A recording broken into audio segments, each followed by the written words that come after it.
Hamba Tuhan, welcome to Beyond Church. Mari saya undang kita untuk bangkit berdiri. Sebelum kita bersuka cita memuji Tuhan bersama, kita akan baca ayat firman Tuhan yang terdapat di dalam Yesaya pasalnya yang ke-12 ayat 2 sampai ayatnya yang ke-5. Sungguh Allah itu keselamatanku, aku percaya dengan tidak gemetar, sebab Tuhan Allah itu kekuatanku dan mazmurku. Ia telah menjadi keselamatanku, maka kamu akan menimba air dengan kegirangan dari air mata keselamatan. Pada waktu itu kamu akan berkata, bersyukurlah kepada Tuhan, panggillah namanya, beritahukanlah perbuatannya di antara bangsa-bangsa, masyurkanlah bahwa namanya tinggi luhur, bermasmurlah bagi Tuhan, sebab perbuatannya mulia. Baiklah hal ini diketahui seluruh bumi. Amin. Mari sama-sama kita merayakan kebaikan Tuhan kita.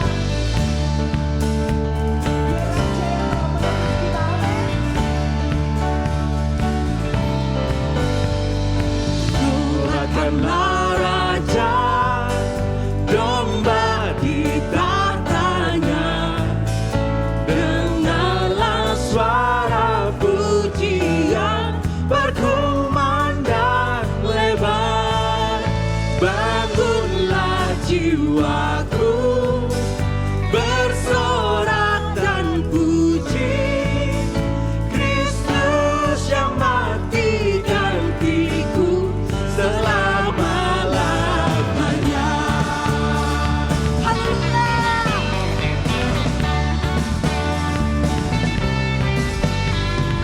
Doakanlah Raja, Tuhan Sang Pengasih, tanda luka paku tombak, nyatakan kasih-Nya. Malaikat di surga tak dapat lukiskan kejadian ajaib ini serta rahasianya. Sekali lagi berikan kemuliaan bagi Yesus. Mari angkat suaramu.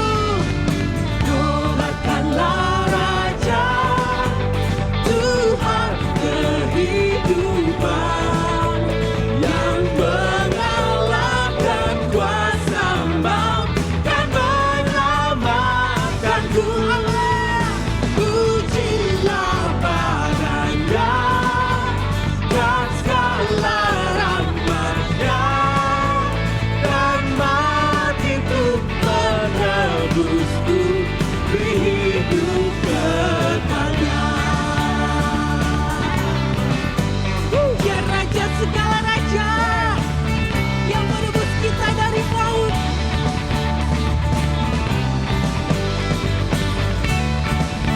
Mari sama-sama kita serukan. Doakanlah Raja, Ya Raja, Raja segala raja, Dialah Sang Maha Pencipta, bertahta di surga. mari puji.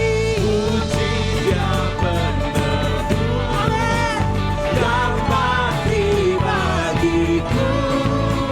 Puji dan memuliakannya selama-lamanya. Puji Dia. Puji Dia penebus yang mati bagiku.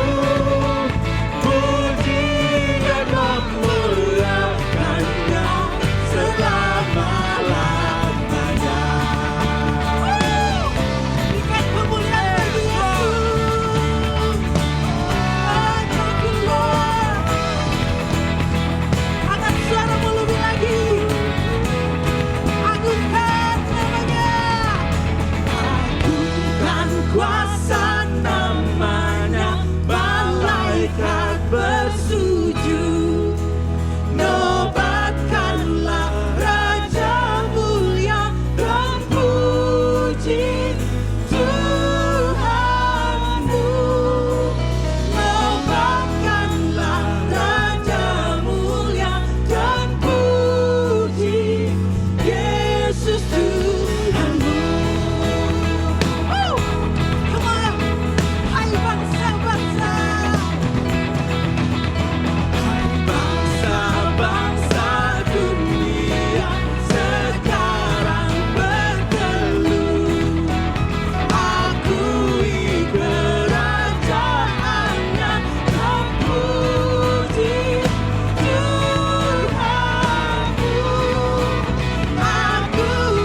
buat kita karena pengorbanannya. Dialah Yesus yang mulia. Come on, yo.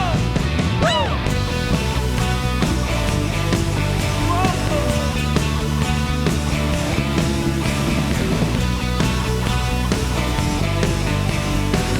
Terangmu Tuhan yang telah ubah hidupku. Come on. Terangmu yang telah ubah hidupku, kau jadi anakku ciptaan baru. Ku angkat tanganku dan memujimu. Hidupku tak sama sejak kau ada, dan kini engkaulah pusat segalanya. Kasihmu kan selalu cukup bagiku.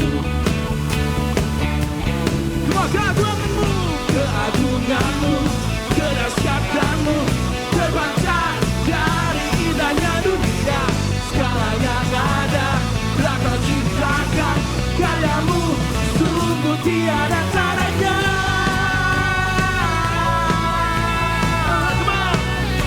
Sungguh tiada tandanya. Yesus mulia. Wow, oh, wow, oh, mulia namamu. Wow, oh, mulia namamu. Hidupku tak sama sejak kau ada, dan kini engkaulah pusat segalanya.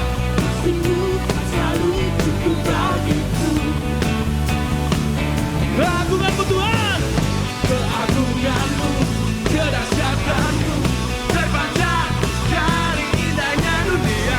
Segala yang ada telah kau ciptakan, karenamu sungguh tiada caranya.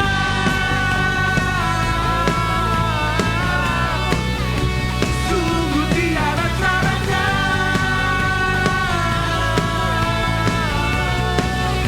Yesus mulia. Wow. Wow, oh, wow, oh, mulia namamu. Wow, oh, mulia namamu. Thank you Lord. Engkau yang mulia. Kita semua bisa berubah karena Engkau Tuhan Yesus. Hadiratmu merubah kehidupan kami. Give me glory for the things He's done. To God be the glory for the things He's done. To God be the glory. To God be the glory for the things He's done. To God be the glory for the things He's done. Come on. Keagunganmu, kedahsyatanmu terpancar dari indahnya dunia. Kami nyatakan Yesus mulia. Segala yang ada telah kau ciptakan, karyamu sungguh tiada tandanya. Kami nyatakan Yesus mulia.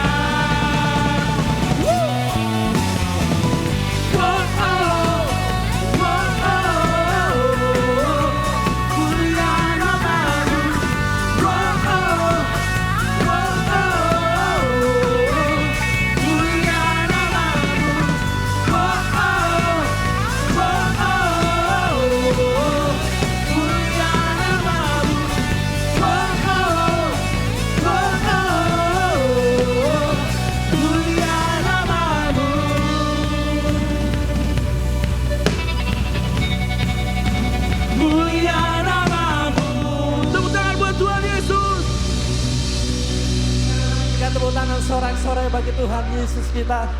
Salam saudara, apa kabar hari ini? Senang sekali kita bisa beribadah bersama-sama. Sebelum kita memuji dan menyembah Tuhan, kita akan membaca Katekismus Reformasi. Nanti saya akan membacakan pertanyaannya dan saudara membacakan jawabannya. Nanti kita akan baca ayatnya bersama-sama. Kita sudah memasuki pertanyaan yang ke-20. Pertanyaannya adalah, siapakah penebus itu, saudara? Satu-satunya penebus adalah Tuhan Yesus Kristus, anak Allah yang kekal, Allah yang menjadi manusia dan menanggung sendiri hukuman dosa.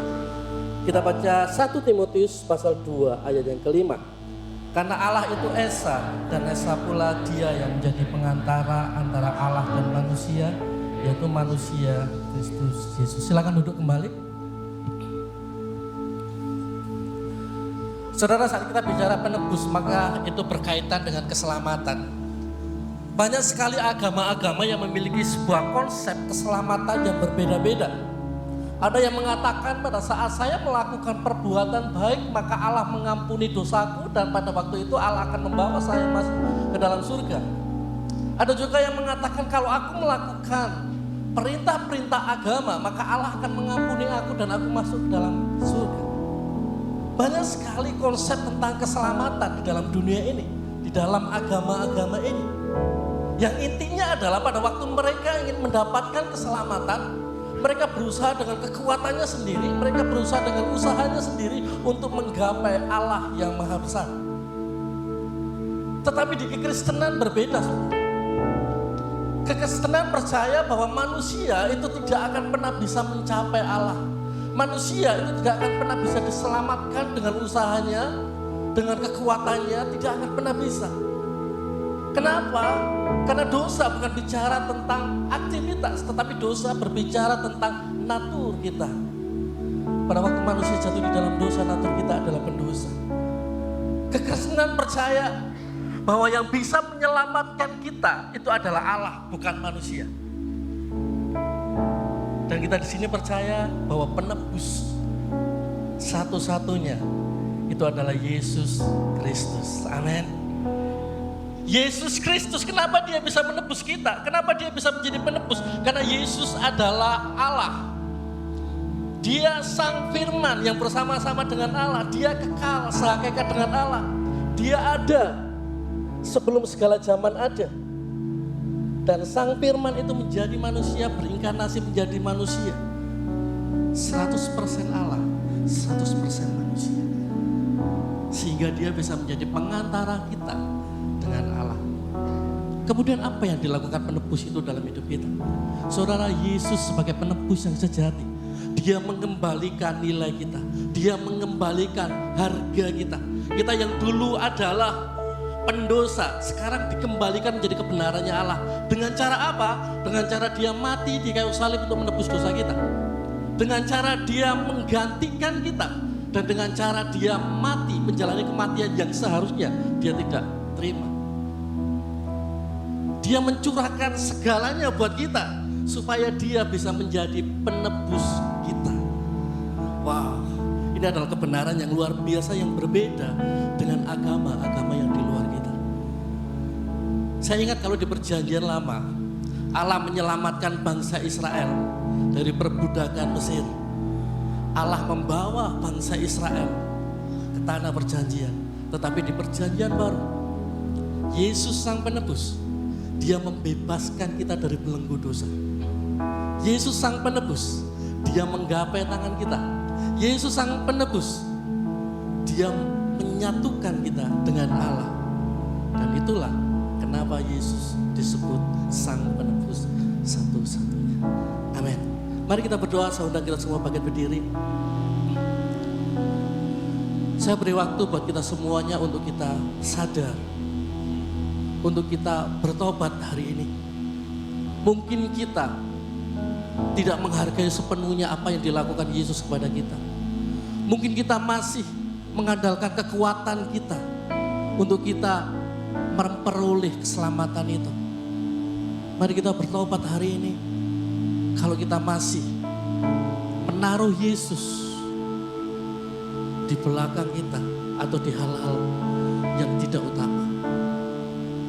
Mari saya beri kesempatan untuk kita semua mengakui setiap kelemahan dan dosa kita. Tuhan Yesus, kami berterima kasih karena pengorbanan-Mu. Karena Engkau telah menggantikan kami. Engkau memulihkan kami. Engkau menggapai tangan kami. Engkau adalah mujizat yang terbesar dalam hidup kami. Engkau adalah hal yang paling berharga dalam hidup kami. Terima kasih Tuhan. Ini ucapan syukur kami. Di dalam nama Bapa, Putra, dan Roh Kudus Allah Tritunggal. Haleluya.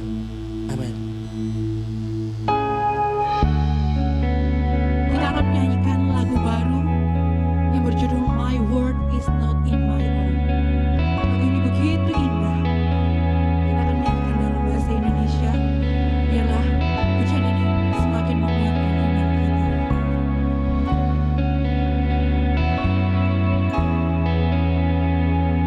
Apalah arti hidupku, bukan pada kekuatanku, namun di tubuh lukanya di salib.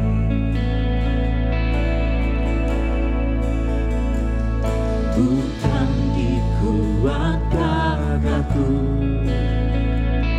ataupun kebanggaanku, namun di dalam darahnya disalib.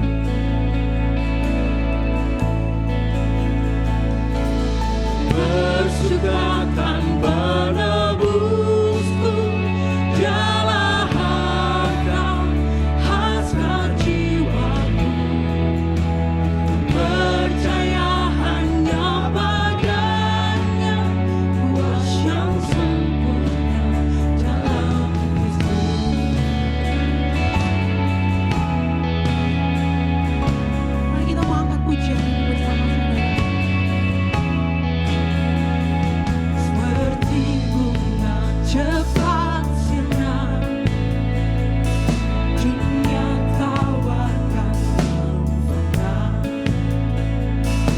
Hidup kekal panggil kita di salib. Takkan banggakan kuatku dan semua keterbatasanku. Ku bermegah karena Kristus di salib. Katakan bersuka, bersukakan penebusku, dialah harta hasrat jiwaku.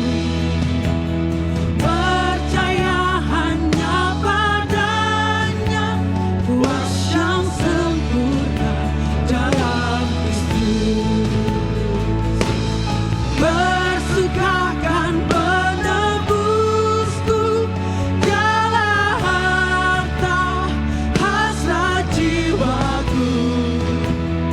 Percaya hanya padanya, puas yang sempurna dalam Kristus.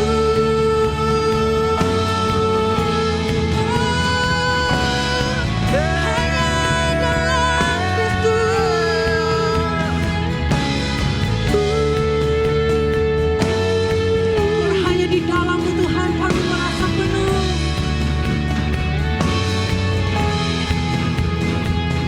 Dua makna ku sadari, harga dan kehinaanku, lunas diriku ditebus di salib. Berikan kemuliaan bagi Yesus, Dia yang menebus kita.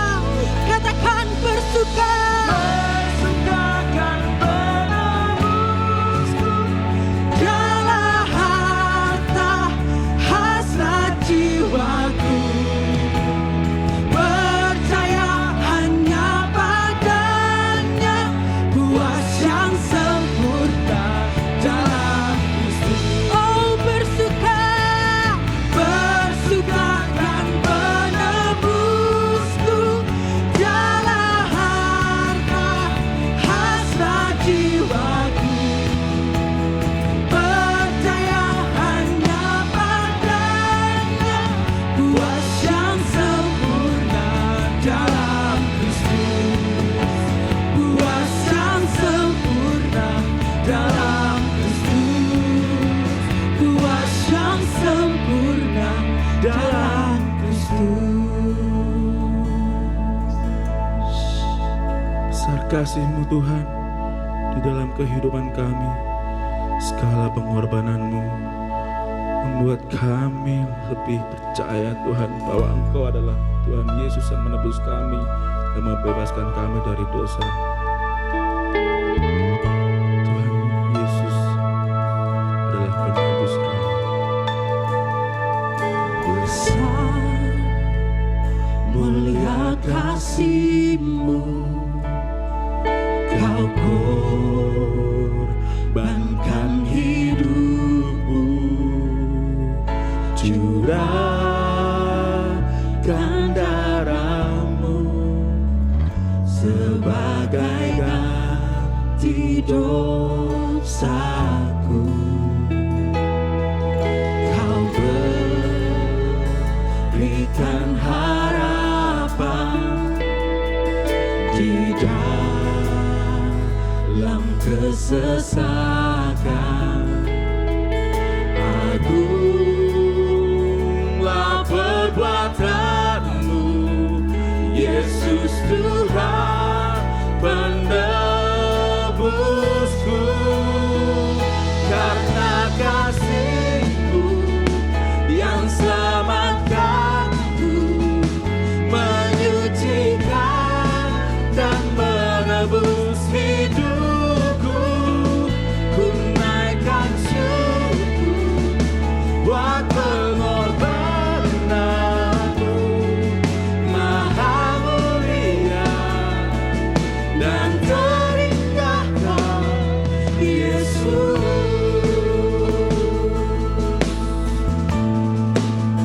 Kau berikan harapan, Kau berikan harapan di dalam kesesakan. Agunglah perbuatan-Mu, Yesus Tuhan penebusku. Karena kasih-Mu yang selamatkanku, menyucikan dan menebus hidupku. Ku naikkan syukur buat pengorbanan-Mu, Maha mulia. Oh, karena kasih-Mu yang selamatkanku, menyucikan dan menebus hidupku. Ku naikkan syukur buat pengorbanan-Mu, Maha mulia dan terindah Kau, Yesus. Maha mulia Kau Tuhan, Maha mulia dan terindah Kau, Yesus.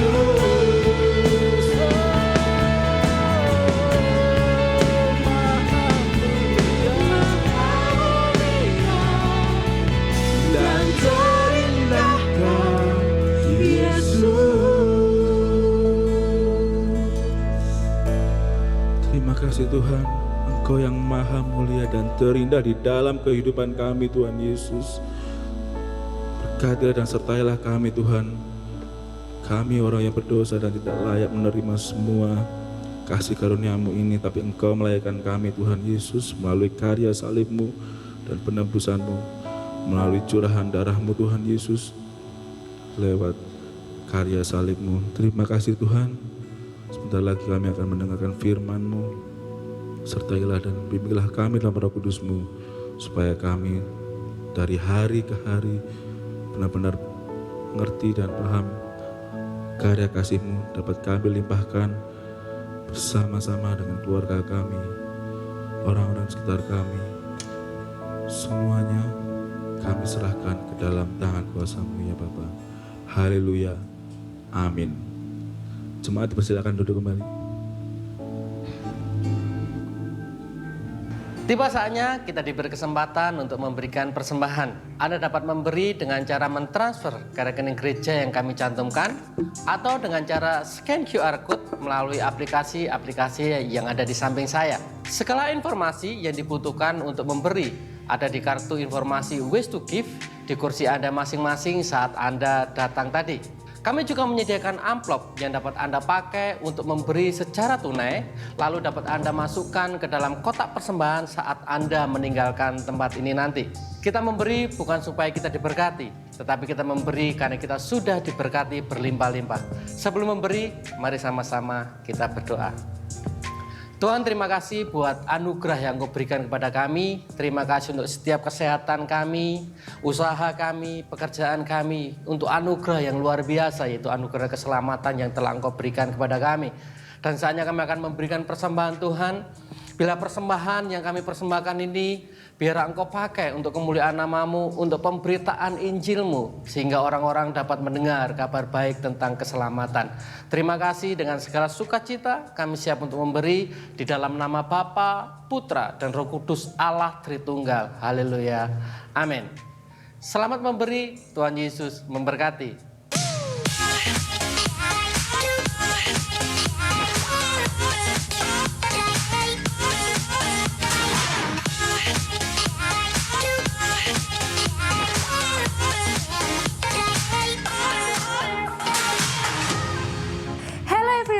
Happy Sunday, this is Gibeon Weekly News. Pada tanggal 26 Mei, tepatnya hari Kamis, adalah hari kenaikan Yesus Kristus.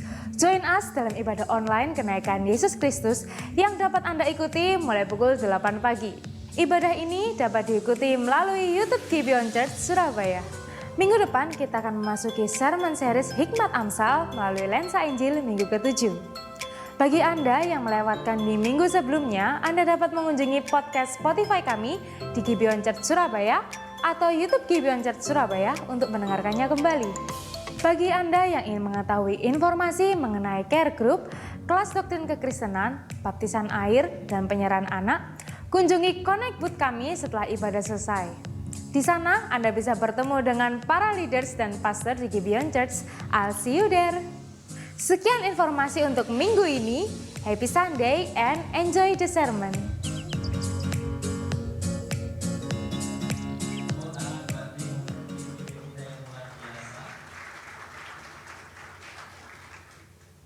Welcome to Gibeon Church. Saya juga mau menyapa buat saudara-saudara yang sedang mengikuti live streaming pada hari ini.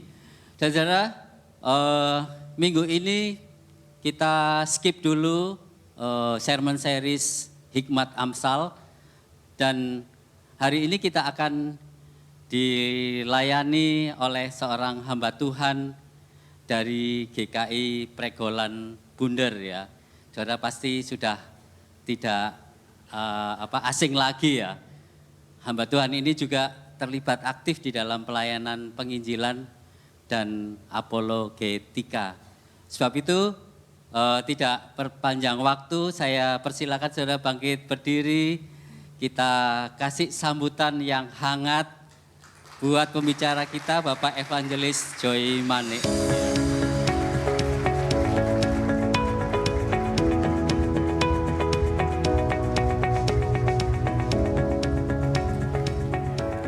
Silakan duduk Bapak Ibu dan saudara sekalian.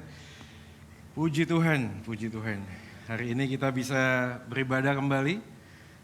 Welcome to Gibeon Church. Di sini bukan tempat untuk orang yang sempurna, tapi orang yang mau disempurnakan di dalam Kristus. Amin ya. Mari kita bersama berdoa. Sekali lagi mohon pimpinan Tuhan sebelum kita membaca mendengarkan firman Tuhan. Terpujilah Engkau ya Tuhan di tempat yang maha tinggi. Bagimu segala puji dan hormat. Kami datang umat-Mu ya Tuhan. Menaikkan sembah dan sujud kami kepada Dikau, Allah yang sudah menyatakan akan kasih dan keagungan-Mu di dalam Kristus Tuhan yang mau mati menebus dosa kami, bangkit dan naik ke surga, menjadikan sebuah landasan fondasi akan makna kehidupan kami yang sesungguhnya di dalam dunia ini. Kami sadar bahwa hidup kami yang kami jalani dalam daging bukanlah hidup kami lagi, tapi Kristus yang hidup di dalam kami. Olehnya ya Tuhan, kiranya semua aktivitas, kegiatan, keputusan yang kami ambil, kami ingin melihat Kristus yang dimuliakan dan diagungkan. Khususnya pada saat kami datang ke dalam rumah Tuhan ini untuk beribadah. Baik kami yang mendengarkan firman Tuhan, hamba-Mu yang Tuhan percayakan untuk menyampaikan, kami boleh bersama-sama mempersembahkan hidup kami. Menjadi persembahan yang hidup dan berkenan di hadapan Engkau ya Tuhan. Kami akan merenungkan firman-Mu. Mohon ya Allah Roh Kudus, pimpinlah kami. Supaya setiap firman yang kami dengar, kami renungkan. Tidak hanya berhenti di dalam hati dan pikiran kami, tetapi oleh Allah Roh Kudus dimampukan. Untuk kami lakukan dalam kehidupan kami hari lepas hari. Tuhan, inilah kerinduan kami. Supaya hidup yang sementara dan singkat ini, kami boleh pergunakan dengan sebaik mungkin untuk mengerti akan pimpinan dan kehendak Tuhan di dalam kehidupan kami. Inilah doa kami Tuhan, kami berdoa bersyukur di dalam nama Yesus Tuhan kami, Gembala yang baik Tuhan dan Juru Selamat manusia satu-satunya, kami sudah berdoa dan memohon. Amin. Amin. Mari kita langsung membuka Alkitab kita, saudara sekalian, dari Pengkhotbah pasal yang kedua. Pengkhotbah pasal yang kedua kita akan membaca mulai ayat yang ke-24 hingga ke-26. Ini akan menjadi perenungan kita, walaupun nanti kita akan melihat dalam satu pasal ini ya, pasal 2 ya. Tapi kita akan coba membaca ayat 24, 25 dan 26. Ya, sudah menemukan ya? Saya akan bacakan bagi kita sekalian Pengkhotbah pasal yang kedua 24 sampai 26. Tak ada yang lebih baik bagi manusia daripada makan dan minum dan bersenang-senang dalam jeripayahnya. Aku menyadari bahwa ini pun dari tangan Allah. Karena siapa dapat makan dan merasakan kenikmatan di luar Dia? Karena kepada orang yang dikenannya Ia mengaruniakan hikmat, pengetahuan, dan kesukaan. Tetapi orang berdosa ditugaskannya untuk menghimpun dan menimbun sesuatu yang kemudian harus diberikannya kepada orang yang dikenan Allah. Ini pun kesia-siaan dan usaha menjaring angin. Demikianlah firman Tuhan, kita berbahagia kalau kita menjadi pelaku firman dalam hidup hari lepas hari.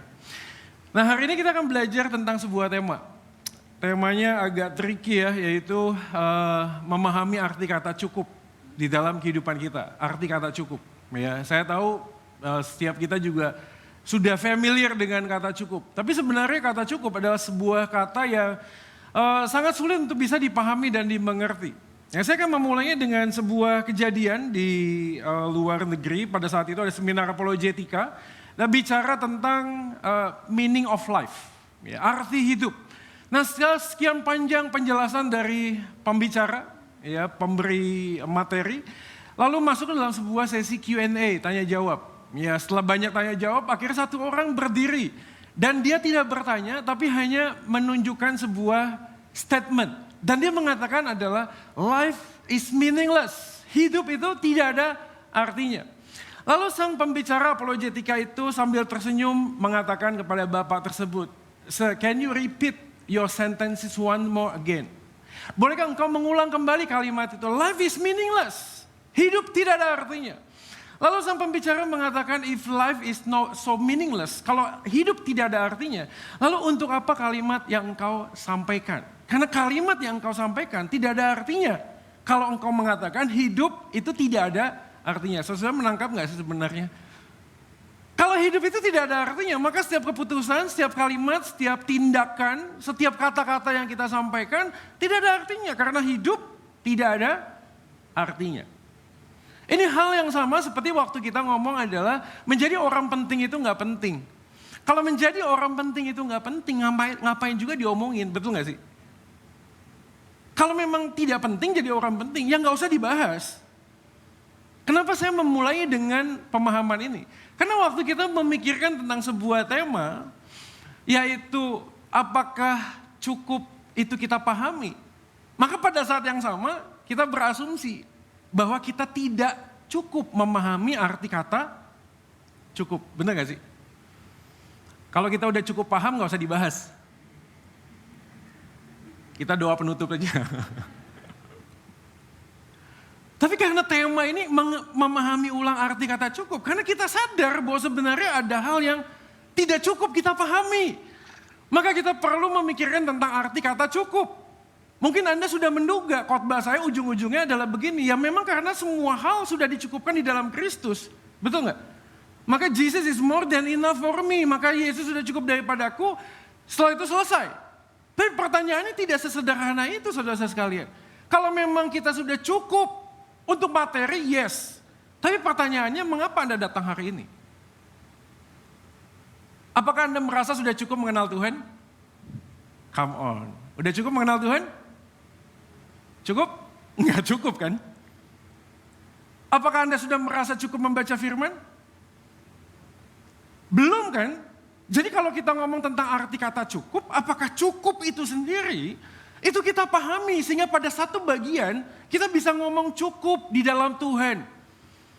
Tapi nggak sesederhana itu cukup di dalam Tuhan. Itu maksudnya apa? Kalau cukup di dalam Tuhan maka kita tidak lagi ibadah. Maka pada saat yang sama kita mengatakan kita tidak sedang cukup mengenal Tuhan. Ini pagi-pagi langsung kayak gini ya, agak bingung jadinya. Maka kesulitan kita saudara-saudara sekalian adalah kita tidak pernah cukup punya alasan yang cukup untuk memahami arti kata cukup. Karena arti kata cukup dalam konteks relasi yang berbeda, kita sadar bahwa tidak ada kata cukup. Kita tidak bisa merasa cukup untuk terus mengenal Tuhan, membaca Alkitab, untuk beribadah kepada Tuhan. Tapi di sisi yang lain kita belajar untuk cukup di dalam Tuhan. Maka waktu kita bicara tentang kata cukup, ini menjadi hal yang penting dan krusial. Kenapa? Karena ada banyak orang hari ini mengambil sebuah keputusan karena dia tidak merasa cukup. Yang single ditanya kapan menikah karena tidak cukup kalau single. Setelah punya pacar menikah, lalu ditanya kapan punya anak. Artinya menikah saja tidak cukup. Halo, betul?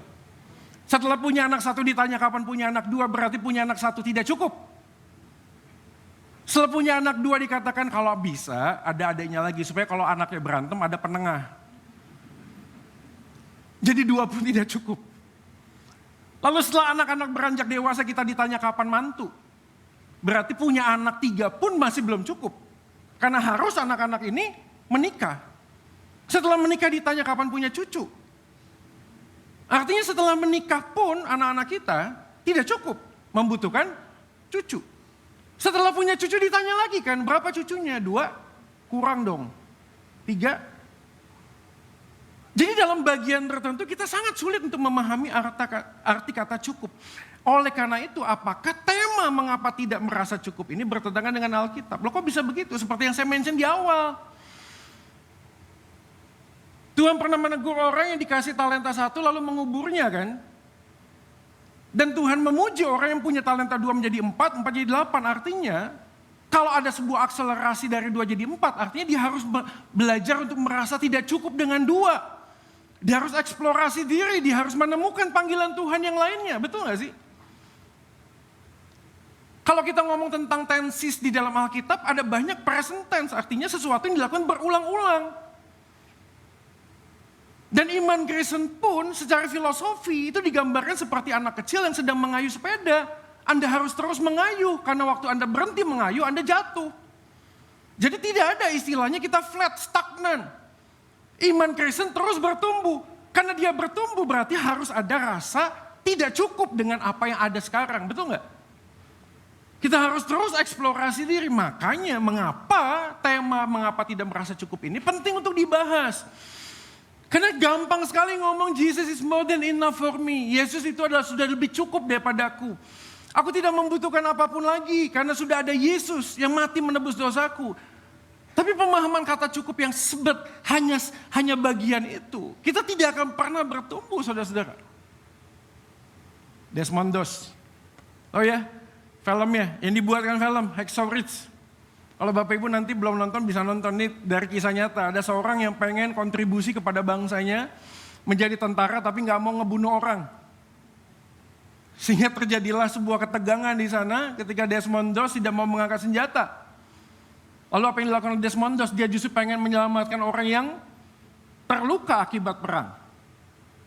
Singkat cerita di dalam kisah ini, semuanya sudah mundur. Pasukannya sudah mundur, tinggal Desmond Doss. Dan dia berpikir Tuhan, Apa pimpinanmu? Apa maksudmu engkau tempatkan aku di tengah peperangan ini? Dan di film itu digambarkan dia punya panggilan untuk menyelamatkan orang yang terluka. Lalu setelah semuanya sudah mundur, dia maju ke tengah medan perang. Dia mengambil satu orang jiwa, dia tarik sampai di ujung supaya diselamatkan. Lalu setelah sampai di ujung dan selamat, dia berpikir, Lord, please help me to save one more man. Dia merasa tidak cukup untuk menyelamatkan satu orang, dia pergi lagi ke tengah-tengah. Dia mengambil satu orang lagi, dia menariknya sampai berapa puluh yang diambil. Sendirian oleh Desmond Doss. Dari sini saja kita berpikir menyelamatkan satu orang itu tidak cukup. Bagaimana kalau kita berpikir Desmond Doss mengatakan suatu orang sudah cukup lalu mengatakan, Tuhan, Jesus is more than enough for me. Aku sudah bisa menyelamatkan satu orang, it's enough. Bagaimana kalau kita yang bekerja bagi Tuhan, lalu dapat promosi dari karyawan biasa menjadi general manager dan kita mengatakan kepada bos kita, Pak, I am more than enough with Jesus. Promosinya kasih saja kepada yang lain. Bagaimana kalau ada peluang bisnis dan seterusnya dan seterusnya. Maka hari ini kita mau belajar dari kitab Pengkhotbah, saudara. Nah, poin penting yang pertama, pada waktu kita ngomong tentang mengapa tidak merasa cukup, itu penting untuk kita pahami. Karena yang pertama firman Tuhan bicara tentang menguji hati. Bagian ayat Pengkhotbah pasal yang kedua yang kita baca ayat 24. Tak ada yang lebih baik bagi manusia daripada makan dan minum bersenang-senang. Aku menyadari bahwa ini pun dari tangan Allah. Ini inklusio penutup.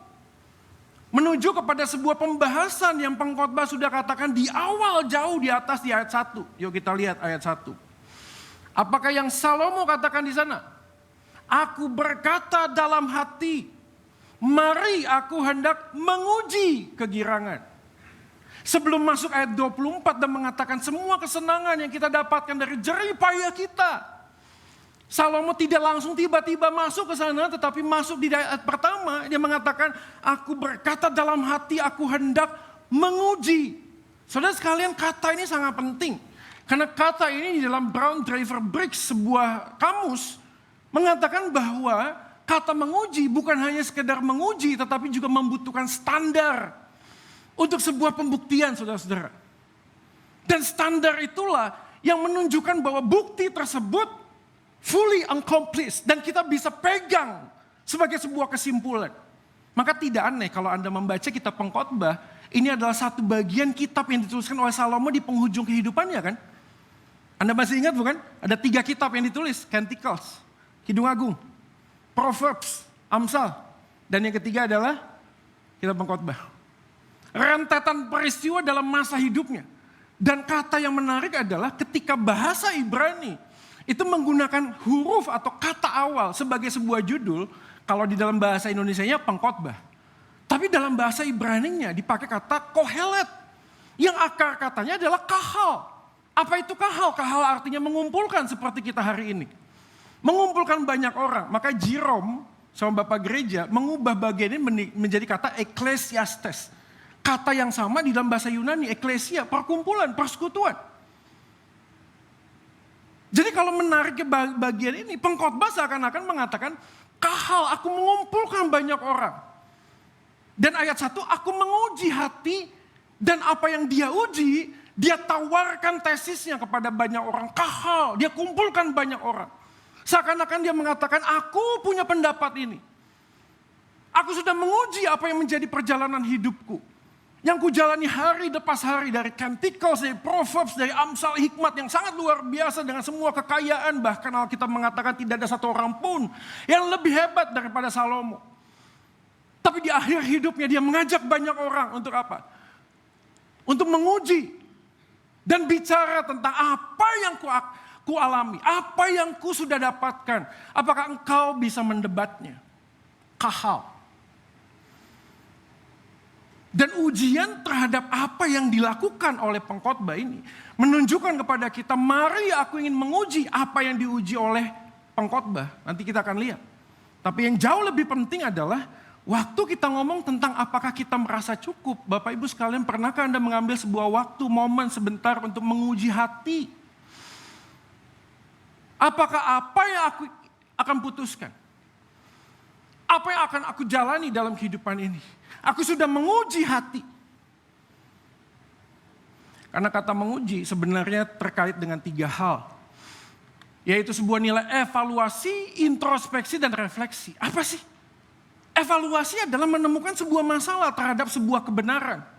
Aku tahu apa yang benar, dan setelah aku memahami apa yang benar, muncullah masalah. Muncullah sebuah soal ujian. Tapi tidak cukup dengan mengevaluasi dan menemukan masalah. Kita perlu bertanya, melakukan introspeksi. Kalau ada masalah, maka bagaimana aku merespon masalah tersebut? Bagaimana kehendakku sebagai manusia? Bagaimana pimpinan Tuhan di dalam kehidupanku? Itu bagian yang ketiga, refleksi. Jadi saudara sekalian, ini penting sekali supaya kita bisa belajar hikmat Tuhan. Begitu kita ada masalah, sebenarnya kita perlu mengevaluasi apa yang sebenarnya sedang terjadi.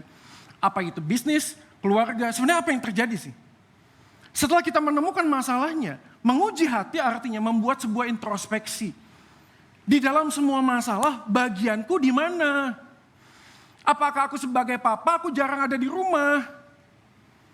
Apakah aku sebagai istri, aku kurang tunduk kepada suami? Apakah aku sebagai anak, aku terus membangkang kepada orang tuaku? Apakah cukup di sana? Tidak.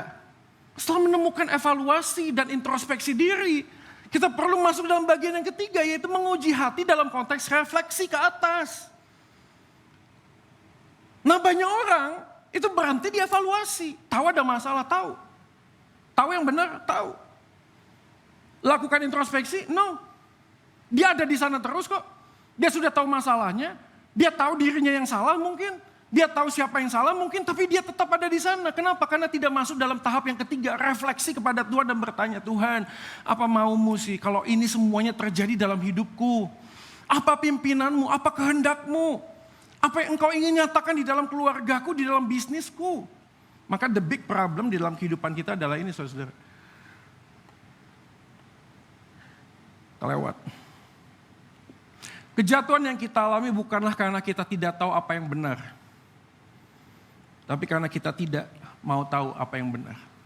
Kebenaran itu. Kita mengevaluasi berarti kita tahu ada standar. Ada yang benar, ada. Hai para suami, kasihilah istrimu. Tahu benar, tahu. Hai istri, tunduklah kepada suamimu. Tahu, tahu.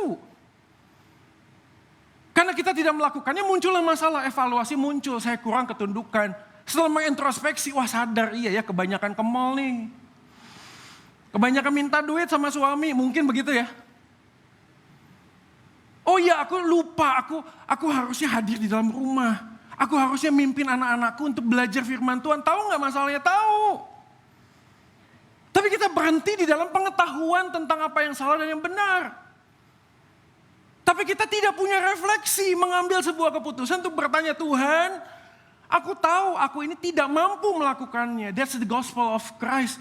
Kita tahu ini salah, kita tahu harusnya tidak begini. Tapi aku tidak punya kemampuan untuk melepaskan diri terhadap ikatan tersebut. Aku gak bisa lepas dari kecanduan games. Aku gak bisa lepas dari kecanduan drama Korea. Aku gak bisa lepas dari kecanduan apapun di dalam dunia ini. Sehingga kecanduan itu membuat dampak melukai orang-orang yang ada di sekitar saya. Sering melakukan apa yang kita suka, berakibat melukai orang-orang yang di sekeliling kita, betul nggak? Karena pada waktu kita melakukan apa yang kita suka, kita cenderung tidak lagi peduli dengan apa yang ada di sekeliling kita, yang penting gua. Makanya masuk dalam tindakan refleksi, kita masuk dalam sebuah pemahaman, you cannot understand the will of God if you don't stand under the will of God. Kamu gak akan pernah bisa ngerti firman Tuhan. Kamu tahu, yes. Tapi kamu paham, no. Kenapa? Karena pemahaman hanya bisa diuji dengan melakukan. Cinta tak bisa dipahami. Amin. Tapi bisa dijalani. Pada waktu kita menjalani, kita mengerti apa itu cinta. Amin gak sih? Anda bisa belajar semua definisi tentang cinta. Bahkan Socrates, saya seorang filsuf, mengatakan dari semua unsur ilmu pengetahuan dalam dunia ini, hal yang paling sulit untuk ditemukan definisinya adalah cinta. Jadi kalau hari ini kita diingat kalau cinta Yesus di atas kayu salib, yang menebus dosaku dan dosamu, tak akan pernah punya arti apapun Sebelum kita menundukkan dan sadar diri kita berdosa, kita tidak punya kemampuan untuk mengatasi apa yang menjadi masalah yang aku hadapi. Sehingga pada saat itulah aku sadar bahwa ada hal yang aku merasa tidak cukup, yang aku kejar terus-menerus. Dan waktu itu yang tidak cukup aku kejar terus-menerus, apa yang terjadi, orang di sekeliling kita tersakiti, saudara. Kita mengejar bisnis kita mengejar karir kita mengejar prestasi kita, achievement, pengakuan dari orang lain. Kita terus mengejar karena kita tidak merasa cukup. Pada saat yang sama kita sadar ada banyak orang di sekeliling kita terluka. Bahkan kita melukai hati Tuhan. The question, do you understand the will of God? Kognitif, yes. You belajar firman Tuhan. Kita masuk kelas-kelas pembinaan. Kita tahu apa yang benar. Tapi kita selalu tidak merasa cukup. Why? Karena kita tidak menguji hati. Ini buat Pak Sutri ya. Yang sering kali saya ditanya. Anak cuma 2. Oh iya, saya mengikuti perintah dari government. 2 anak cukup. Anda ketemu seorang psikolog Kristen, Anda mengatakan apa? Dia mengatakan beranak cuculah dan penuhilah bumi, bro.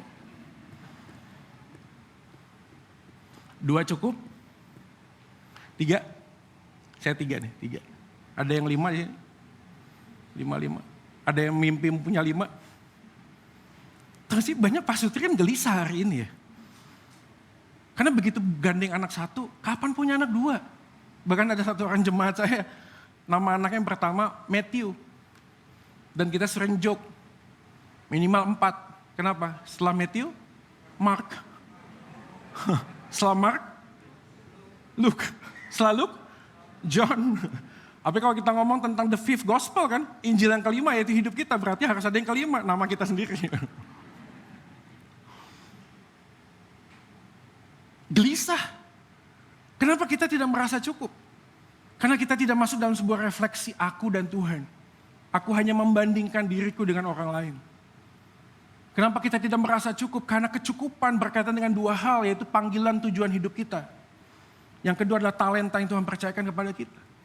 Maka orang yang diberikan talenta 2 jangan sirik sama yang 4. Tapi bagaimana kita tahu itu 4? Kita harus mencoba. Kenapa kita harus mencoba? Karena kita tahu the purpose, tujuan hidupnya bukan untuk aku, saudara-saudara.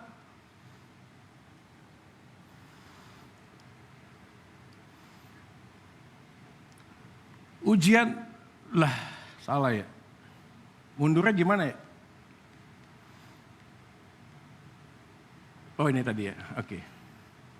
Maka pengkhotbah itu menunjukkan apa yang diuji. Menarik sekali, dalam ayat 1 sampai 3. Pengkhotbah menjelaskan tentang kenikmatan. Apa yang dikatakan oleh pengkhotbah. Tentang tertawa itu bodoh, kegirangan apa gunanya. Aku menyelidiki diriku, menyegarkan tubuhku dengan anggur. Pleasure. Ayat 4 sampai 8, apa yang dilakukan oleh pengkhotbah? Aku melakukan pekerjaan besar. Aku mendirikan gedung, rumah, kebun anggur. Aku mengusahakan kebun dan taman-taman. Aku menggali bagiku kolam-kolam untuk mengairi dari situ tanaman pohon-pohon muda. Dia bicara tentang prestis, prosperity, kemakmuran. Apa yang diuji oleh pengkhotbah ayat 9 sampai yang 10. Aku menjadi besar, bahkan lebih besar daripada siapapun. Aku tidak merintangi mataku dari apapun yang dikehendakinya. Kuasa. Dan sangat melekat dengan apa yang kita harapkan dalam dunia ini, bukan? Kita selalu mencari kenikmatan. Karl Marx mengatakan hidup manusia hanya didorong dari 2 hal. Yang pertama adalah meninggalkan hidupnya dari penderitaan. Yang kedua adalah mengejar kebahagiaan, that's it. Whatever you do, apapun yang kamu lakukan. Bahkan masuk dalam ibadah pun sebenarnya kita semata-mata didorong oleh kita ingin jauh dari penderitaan dan ingin dekat dengan kebahagiaan, that's it. Hidup manusia, apapun, accomplishment, achievement, apapun yang kita lakukan. Karl Marx mengatakan hanya melepaskan diri dari penderitaan dan mengejar kebahagiaan. Dan ini yang pengkhotbah sedang uji. Dan dia mengajak Kohelet, banyak orang untuk menguji. Apa yang aku dapatkan ini, apakah engkau bisa membantahnya? Sehingga pada bagian ini ada solusi. Setelah kesimpulan awal ayat yang ke-11 saya bacakan. Ketika aku meneliti segala pekerjaan yang telah dilakukan tanganku, segala usaha yang telah kulakukan dengan jeripayah. Lihat, segala sesuatu adalah kesia-siaan dan usaha menjaring angin. Kesimpulan. Tapi puji Tuhan karena pengkhotbah bukan bicara pesimistik. Dia melanjutkan dengan kalimat, lalu aku berpaling, ayat yang berikutnya. Solusi berpaling kepada hikmat. Ayat 24-26, berpaling kepada Tuhan. Saudara, pada waktu kita menguji hati, kita sadar. Sadarnya apa? Bahwa semua yang kita dapatkan dengan jerih payah, itu bukan karena aku bisa. Semua yang aku dapatkan dan aku capai hari ini, itu bukan karena aku mampu, bukan karena kuat dan gagahku. Maka pengkhotbah mengatakan berpaling pada hikmat Allah, melihat kepada Allah. It's only by your grace, God. Karena anugerah Tuhan yang begitu besar yang dinyatakan. Kasih yang ajaib yang Rasul Paulus mengatakan panjang, lebar, dalam dan tingginya. Tak mampu ku selami. Kasih yang demikian yang mengubahkan hidupku. Dan perspektif hidupku terhadap hidup berubah sama sekali. Kenapa? Karena kalau Tuhan mempercayakan sesuatu, maka aku tahu kekayaan bukanlah alasan untuk hidup dalam kemewahan. Kekurangan bukanlah alasan untuk hidup dalam kesusahan. Sekali lagi saya ulang, kekayaan bukanlah alasan untuk hidup dalam kemewahan. Amin. Tetapi kekurangan bukanlah alasan untuk hidup dalam kesusahan. Karena kita sadar setiap orang dipercaya masing-masing berkat, saudara. Tapi selama kita melihat kepada manusia, kita melihat kepada dunia, hati kita akan terus menjerit dan berkata ini tidak cukup, ini tidak cukup, ini tidak cukup. Dan pada saat yang sama kita menjadikan diri kita sebagai Tuhan. Orang yang selalu menguji hati, tidak akan mudah memuji hatinya sendiri.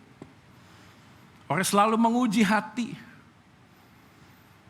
tidak akan mudah mengatakan ini semua gua yang bikin, bro. You tahu perusahaan ini saya gede? Nih. You tahu ini semua bisa terjadi? Ini. Sehingga berapa banyak orang hari ini jatuh dalam penyakit power syndrome, post power syndrome, tahu ya? Ketika sudah sampai dalam satu titik kita harus let go, kita nggak bisa let go. Why? Karena kita merasa ini jasaku, ini kerja kerasku. Bagaimana mungkin ada orang lain tiba-tiba hanya melanjutkan itu dikatakan tadi. Orang berdosa hanya dipanggil untuk mengumpulkan. Dan suatu kali akan diberikan kepada orang yang dikenan oleh Tuhan. Ayat 25 tadi. Come on, hari ini kita dibukakan sebuah pemahaman. Bahwa kita ini steward, kita ini manager, kita bukan owner. Kalau Tuhan mempercayakan kita bisa berjerih lelah dan mencapai sesuatu dalam hidup ini, kita bisa mengatakan Tuhan ini bukan punyaku. Aku menguji hatiku, segala hal yang terjadi. Itu semua karena pimpinan dan anugerah Tuhan semata. Ujian terhadap hati akan menunjukkan lubang dosa yang tak pernah cukup diisi oleh apapun. Listen to this. Selain kecukupan kasih dan anugerah Kristus Yesus Tuhan kita. Ketika Anda menguji hati, Anda sadar. Dari berapa banyak orang yang punya skill dan kemampuan, kesempatan untuk sekolah tinggi, sampai ke Amerika, sampai kemanapun.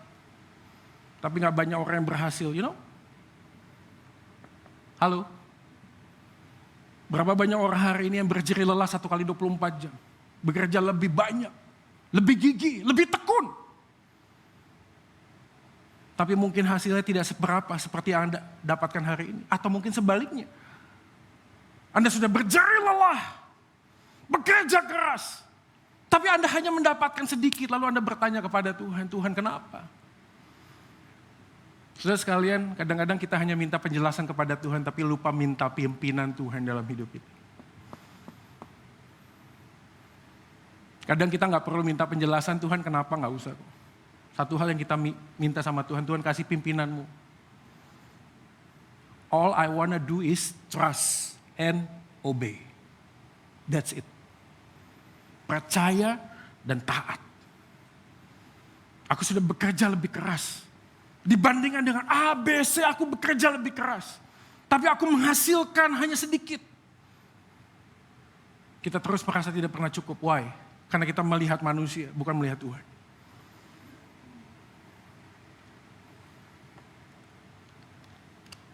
Tantangan kita hari ini adalah 3 hal paling tidak. Yaitu eksistensialisme. Yang selalu berpikir aku ada karena orang lain melihat aku ada. Sehingga aku terus didorong untuk menghasilkan sesuatu supaya aku dilihat aku ada. Eksistensialisme. Dia selalu menempatkan parameter orang lain sebagai penilaian terhadap nilai dirinya. Tapi yang kedua adalah rasionalisme. Dia tidak mau peduli dengan apa kata orang, tapi dia hanya memikirkan apa yang dia pikirkan. Rasio dia mengatakan, cogito ergo sum. Aku ada karena aku berpikir aku ada. Aku berpikir aku ada. Aku mengejar segala ambisiku. Aku mengejar segala sesuatu yang mungkin orang lain mengatakan itu jangan dilakukan, ini jangan dilakukan. Tapi aku tidak peduli. Aku hanya ingin melakukan.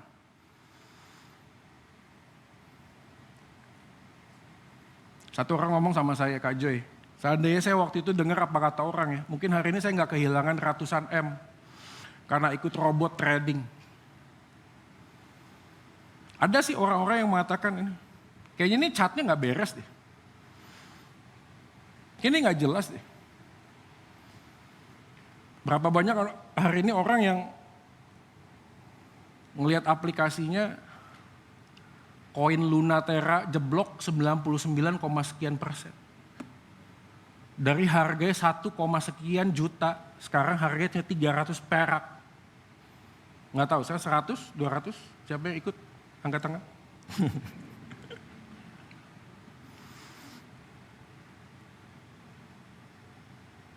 Saya bukan ahli, saya bukan pakar. Saya bukan orang ekonomi. Tapi kadang-kadang kita terlalu egois.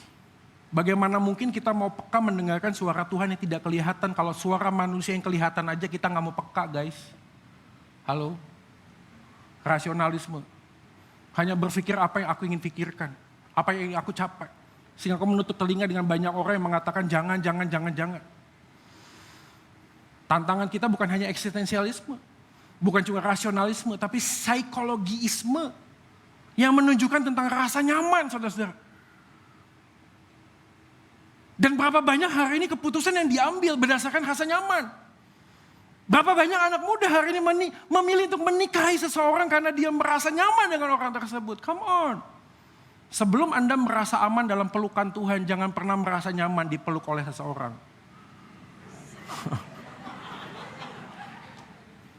Benar ya? Karena poin pentingnya adalah apakah engkau sudah aman dipeluk oleh Tuhan. Karena kenyamanan yang dipeluk oleh seseorang hanya terjadi mungkin durasinya 1, 2 tahun, 3, 4 tahun. Setelah itu people change, guys. Hidup kita berubah. Kita mungkin berpikir dulu kok dia gak gitu, sekarang gini. Dan itulah relasi kan. Dan itulah mengapa tidak cukup itu juga penting. Supaya apa? Supaya kita memahami bahwa kita ini tidak harus terus merasa cukup untuk kenal Tuhan. Kita harus berubah menjadi serupa dengan Kristus itu tidak flat, tidak stagnan. Kita harus punya kerinduan, maka kata cukup dimulai dari menguji hati. Saudara-saudara sekalian, hari ini poinnya adalah kalau engkau yang memutuskan bisnis yang baru hari ini. Sebelum engkau putuskan, ambil waktu sejenak. Uji hati Tuhan. Ini ada kesempatan, yes. Saya tahu ini bukan kesempatan yang datang dari manusia. Tuhan mengatur segalanya, yes. God is sovereign. Dia Allah yang berdaulat, dia mengatur segala sesuatunya, yes. Tapi bagian kita tidak fatalis, saudara-saudara, dan mengatakan semuanya Tuhan pimpin supaya aku mendapatkan kebahagiaan. No, karena orientasi terbaik menguji hati adalah mengarahkan hati kita kepada Tuhan. Selama Kristus dan karyanya tidak menjadi dasar dan tujuan hidup, maka apapun yang kita capai dan miliki tak akan pernah memberi rasa cukup dalam hidup. Gak akan pernah bisa memberi rasa cukup dalam hidup. Selain Kristus dan karyanya. Maka setiap keputusan yang kita ambil, kita kaitkan dengan Kristus. Tuhan, kalau engkau mau melalui keluarga, ada anak-anak yang dipakai oleh engkau ya Tuhan. Apakah 1, I don't know. Apakah 2, saya juga tidak tahu. Masing-masing keluarga perlu menguji hati. Jangan lihat orang lain, jangan lihat kokomu, jangan lihat cecemu, jangan lihat papi mamimu. Tanya kepada Tuhan. Setiap kali ada kesempatan untuk bisnis yang baru, peluang yang baru. Jangan andalkan pengalamanmu, lalu berpikir gue dulu kayak gini cuan kok. Ini terjadi lagi, pasti gue cuan juga. Karena tidak ada Yesus di sana. Tapi kalau ada Yesus di sana, kita akan terus berpikir Tuhan. Pekerjaannya dirintis karena Tuhan percayakan padaku. Hari ini ada kesempatan bisnis yang baru yang harus aku putuskan. Tuhan, hamba mohon. Kalau Tuhan berikan ini, buka jalan. Tapi Tuhan kalau engkau tidak berikan hal ini, Tuhan tutup jalan. Dan waktu Tuhan menutup jalan, kita jangan kecewa dan tanya kenapa Tuhan enggak. Kenapa? Karena kita lebih dahulu minta pimpinan Tuhan. Trust and obey. Tidak ada yang bisa menjamin hari depan, betul? Maka jangan bertanya apa yang terjadi hari esok sebelum Anda tahu siapa yang pegang hari esok. Jangan tanya apa yang terjadi bulan depan, jangan tanya terjadi tahun depan sebelum Anda tahu siapa yang pegang hari esok. Ketika saya tahu siapa yang pegang hari esok, apapun yang terjadi besok, tahun depan, bulan depan, I will be safe. Karena Kristus Yesus sudah menjamin kejatuhan kita tidak membuat kita akan hancur, saudara. Karena penderitaan terbesar yang membuat kita hancur adalah dosa dan sudah selesai di atas kayu salib. Dan setiap penderitaan dan tekanan hari ini Anda hadapi hanyalah membuat Anda menjadi orang yang lebih hebat. Maka saudara, sebelum kita mengambil sebuah pilihan, kita perlu untuk mengubah arah hati. Pengkhotbah mengatakan berkali-kali di dalam ayat ini. Dia mengatakan, aku akan mendirikan bagiku rumah-rumah, bagiku kebun anggur, bagiku perak emas. Kata bagiku 8 kali dipakai di sana. Setelah ayat 1 dia mengatakan aku menguji. Dan ayat 24-25 ada kesimpulan aku harus berpaling kepada Tuhan dan kepada hikmat. Dan sebelumnya apa yang dilakukan oleh pengkhotbah? Dia mengatakan aku, bagiku. Dan ini pengkhotbah ingin buatkan tesis kepada banyak orang. Selama bagiku menjadi sebuah standar tentang apa yang aku capai, maka percayalah aku tidak akan pernah cukup memahami apa arti kata cukup. Karena standarnya adalah aku. Pengalamanku, prestasiku, koneksiku, uangku, modalku, semua hal tentang aku. Dan pada waktu aku menjadi subjek, maka kita akan terus bertanya, bagaimana bisa eskalasi, menambahkan, bagaimana kita bisa terus mencari sesuatu dalam dunia ini. Kita baca sama-sama ya. Amsal 30:7-9. 3:2 ya. 2 hal aku mohon kepadamu, jangan itu kau talak sebelum aku mati. Yakni, jauhkanlah daripadaku kecurangan dan kebohongan. Jangan berikan kepadaku kemiskinan atau kekayaan. Biarkanlah aku menikmati makanan yang menjadi bagianku. Supaya kalau aku kenyang, aku tidak menyangkalmu dan berkata siapa Tuhan itu. Atau kalau aku miskin, aku mencuri dan mencemarkan nama Allahku. Amsal mengatakan, orientasi kehidupannya bukanlah aku, tapi Tuhan. Supaya aku tidak mencemarkan nama Tuhan Allahku. Ketika aku diberikan kekayaan, aku tidak berkata siapa Tuhan itu. Karena 2 bagian yang merepresentasikan kehidupan manusia ketika dia ada di dalam top kehidupannya. Dia cenderung melupakan siapa Tuhan. Kenapa? Karena dia sudah bermutasi menjadi Tuhan itu sendiri. Dia merasa dialah yang mencapai segala sesuatu. Dan pengkhotbah dalam kitab Amsal sudah mengatakan hal ini. Dan ketika aku kemiskinan, aku tidak berkata, Tuhan, kenapa engkau melakukan hal ini dan itu. Orientasi hidup, menguji hati, akan mengubah arah hati kita, saudara. Dan waktu kita mengubah arah hati kita, kita menemukan.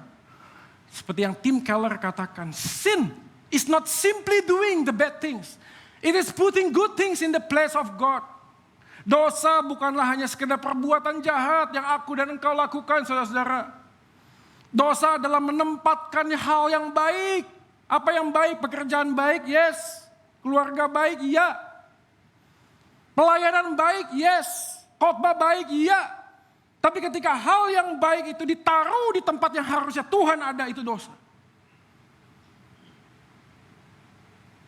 Maka saat terjadi penderitaan, terjadi ujian kehidupan, kita masuk dalam refleksi yang saya katakan tadi. Ketika merefleksi kehidupan kita di hadapan Tuhan, apa yang terjadi? Berhala dalam hatiku dan hatimu keluar, saudara-saudara. Muncul. Berhala apa itu? Ego. Aku sebagai suami harus dihormati.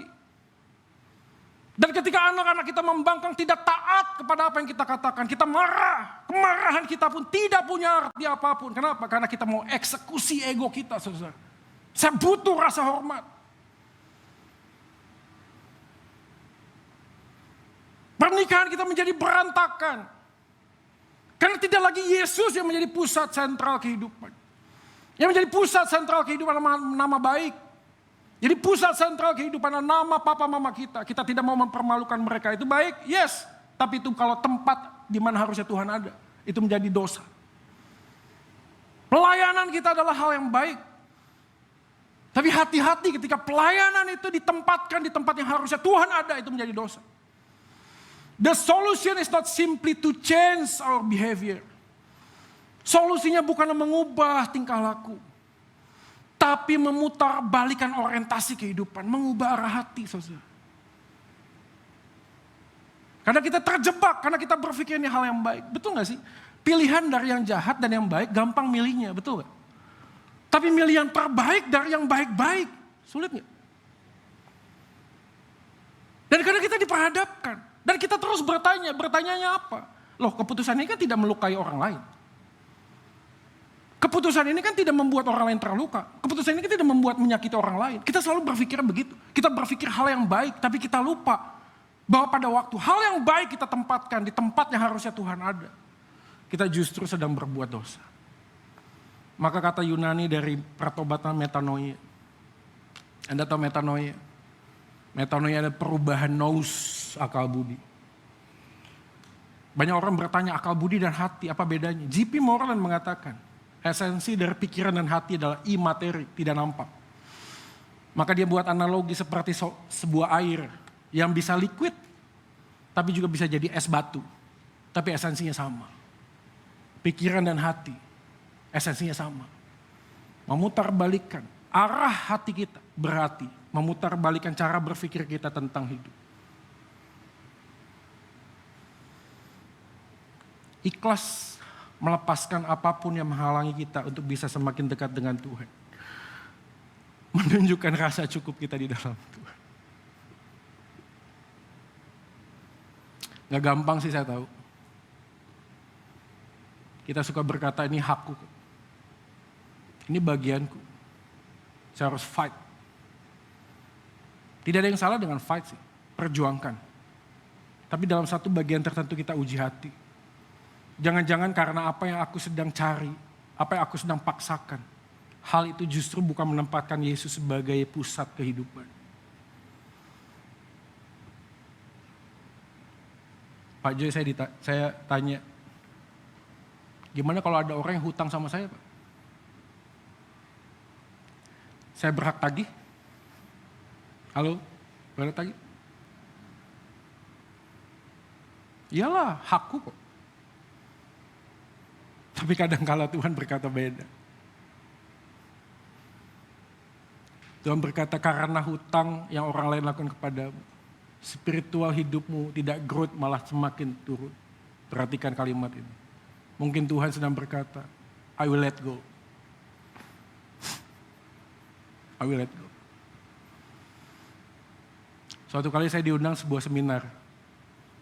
Yang undang bukan gereja abal-abal, gereja yang luar biasa. 3 hari 2 malam, sesi saya cukup banyak. Setelah selesai bagian sesi saya pamit pulang dari luar kota. Begitu saya pulang, sampai di mobil, ada sesuatu yang agaknya kelupaan ya. Anda tahu apa? Biasanya kalau gereja besar setelah pulang pelayanan suruh tanda tangan. Telah terima viatikum ongkos transportasi sekian, tanda tangan. Tanggung jawab ke majelis atau ke panitia. Aneh banget, begitu sampai mobil, kok gak ada ya?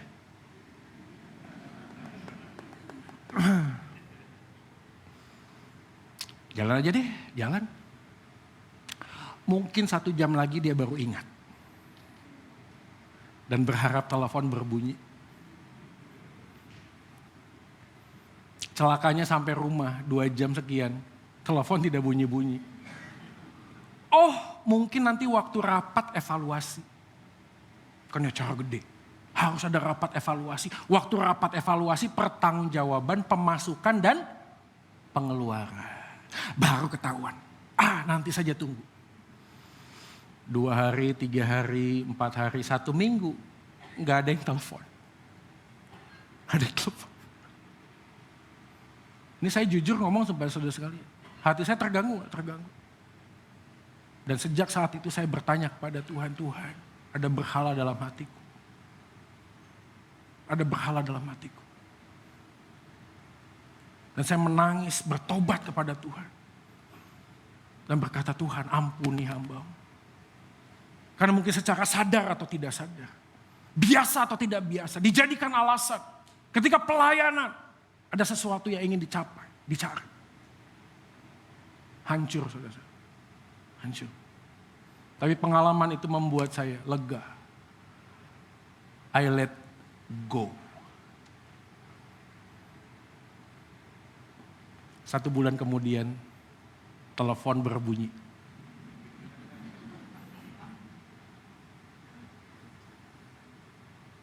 Dan saat 1 bulan berbunyi, saya sadar, saya belajar satu hal, trust and obey. Kadang-kadang Tuhan bisa kasih berkat di bagian yang kita kerjakan dengan jerih payah kita, amin. Tapi ketika kita let go, suatu kali Tuhan bisa memberikan berkat yang kita sendiri tidak pernah pikirkan. Cukup dengan Kristus, ditandai dengan ikhlas melepaskan. Maka ini poin terakhir. Mereka yang tidak pernah merasa cukup dalam mengenal Tuhan akan merasa cukup dengan setiap pemberian yang Tuhan berikan. Amin. Orang yang terus mengejar hadirat Tuhan. Orang yang selalu mengejar firman Tuhan. Orang yang selalu mengejar ingin mengenal Tuhan. Pada saat itu semakin intim dengan Tuhan. Dan semakin sadar dan percaya. Bahwa apapun yang Tuhan berikan kepada saya, it is more than enough. Sudah lebih dari cukup. Kenapa? Karena anak yang tunggal sudah diberikan kepadaku. Kalau anaknya saya diberikan kepadaku, manakah mungkin berkat sorgawi lain yang dia tidak berikan kepadaku? Rasul Paulus mengatakan demikian. Saudara dikasih oleh Tuhan, mari kita renungkan firman Tuhan hari ini. Apapun yang Anda alami hari ini, jangan pernah merasa cukup untuk mengenal Tuhan. Amin. Carilah wajahnya, bertumbuh di dalam keserupaan dengan Kristus. Jangan andalkan dirimu, reflektif, andalkan kepada Tuhan. Tuhan, aku tidak mampu, aku tidak punya kuasa, aku tidak punya kekuatan. Seringkali aku ingin memegang hakku, ini bagianku, ini jerih payahku Tuhan. Tapi suatu kali Tuhan akan mengatakan let go, lepaskan. Dan waktu kita let go kita gak bisa. Karena by nature kita mengatakan ini hakku dan jerih payahku, aku ingin menikmatinya. Tapi yakinlah dan percayalah, Tuhan bisa memberkati Anda lebih. Anda tidak akan kekurangan. Karena kekurangan bukan alasan untuk hidup dalam kesusahan. Tapi kekayaan juga bukan alasan untuk hidup dalam kemewahan. Semua yang kita dapatkan hari ini is only by your grace. Suatu kali kita akan tinggalkan semuanya. Tapi satu hal yang tidak pernah meninggalkan kita yaitu Yesus. Dan Yesus lebih dari segalanya. Mari kita kejar hadirat Tuhan. Mari kita kejar anugerah Tuhan. Dan pada saat yang sama, kita terus mengatakan cukup Tuhan. Engkau kasihkan 10, cukup Tuhan. 5, cukup Tuhan. Kita belajar berdoa seperti Yesus mengajarkan. Berikanlah kepada kami makanan kami yang secukupnya. Mari kita berdoa. Tuhan, inilah hidup kami. Kepada Engkau kami persembahkan yang terbaik. Kami sadar semua hal yang kami alami, semua hal yang bisa kami capai dan raih bukan karena kami, tapi karena Tuhan. Kami hendak menguji hati. Setelah kebaktian ini ada keputusan esok yang harus kami ambil. Esok akan ada pergulatan dengan orang-orang yang bertanya, kok gini, kok begitu, ini kurang dan lain sebagainya. Tapi hari ini Tuhan sudah tetapkan hati kami. Satu hal yang kami pegang, trust and obey. Percaya dan taat. Tuhan tak pernah tinggalkan Kristus yang sudah mati menebus dosa kita. Bangkit dan naik ke surga, berikan pengharapan yang sejati. Bukan hanya kehidupan setelah kematian, tapi juga kehidupan yang penuh dengan rasa nikmat, bukan karena berkatnya saja, tapi karena Yesus, Tuhan kita. Saudara-saudara, ambillah waktu untuk berdoa pribadi. Jika engkau sedang bergumul dengan pekerjaan, keputusan yang sulit untuk diambil, tempatkan Yesus menjadi tempat yang terbaik. Tanya, kalau engkau Yesus ada di sini, apa yang kira-kira Yesus akan katakan kepada saya? Terima kasih Tuhan buat firman. Mampukan kami karena kami lemah. Topang kami karena kami tak berdaya. Penuhi hati kami dengan kasih karunia. Kuat kuasa dari Roh Kudus, pribadi ketiga di Allah Tritunggal. Supaya setiap langkah yang kami lakukan, wajah kami menatap ke Bukit Kalvari. Di sanalah hidup kami dijamin. Di sanalah nilai harga diri kami dijamin. Bukan apa kata orang, bukan apa kata saya, bukan rasa nyaman, tapi karena Yesus. Karena Yesus. Kalau Tuhan ingin saya melepaskan, mampukan saya untuk melepaskan. Terima kasih Tuhan. Kami berdoa, memohon berkat daripada Allah Tritunggal yang berkuasa dan bertata dalam hidup kami. Demi nama Yesus kami sudah berdoa dan memohon. Amin. Tuhan Yesus memberkati.